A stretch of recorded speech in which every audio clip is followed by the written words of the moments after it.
नुस्तेमारी उद्देगांतल्यान जावपी प्रदूषणाविशीं विरोधी पक्षाचो फुडारी युरी आलेमावन तिडक उक्तायल्या। नुस्तेमारी उद्देगांतल्यान जावपी प्रदूषण थांबयलें ना जाल्यार कायदो आनी सुवेवस्थेचे गंभीर प्रश्न उप्रासतले। तशेंच आमकां ह्या सरकाराचेर विश्वास ना म्हणून युरी आलेमाव उलयलो। देखून प्रदूषण थांबोवपा खातीर रस्त्यार देवपाची शिटकावणी युरीन ह्या वेळार दिली। मिलवाल्यांनी ते मान्य कोताय की बाबा वास येतमू वयना येता वयना ते उदो पड सोडलें ते कोणान सोडलें आम कितें तें खंयच्यान सोडलो ते IDC मॅनेजरा पासून खबर ना। So basically these units are polluting units. If you look at the nitrate and phosphate content elsewhere ते धंद कोताय पयश कोताय मग लोकांक कितें सफर करूं जाय? Y should the people suffer? Y'all, whatever y'all are doing business ko de tum kore, but y'all have to take measures to control the environment. Why should people suffer? Time and over again, 7 disa bond poda pot start jata ye hang habit jala back korpak.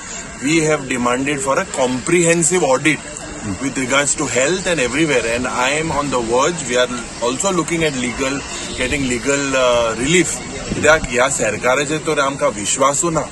हे सगळे कोमिनाद आहे हिंगा बंद करपाक। जेन्ना आज वास थोडो हे दिसान वास उणे हा पूण वास वाडल्यार हिंगा लॉ अँड ऑर्डर सिट्युएशन जाता आनी हेका जबाबदार चीफ मिनिस्टर आसतलो। लोकांक कित्याक त्रास लोकांक कित्याक विथ द वे आनी न्हंयत सोडय दॅट इज कनेक्टिंग टू रिवरसाल।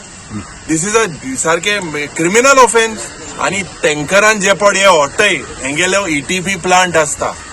आज ETP प्लांट म्हणल्यार is the main plant that the fish mill or fish industry needs to have.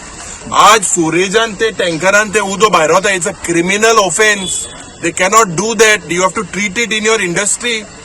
This is not a biomedical waste that you take out and treat. This is not hazardous waste that you take out and treat. I will fight for the right of the people and we will fight in whatever ways possible.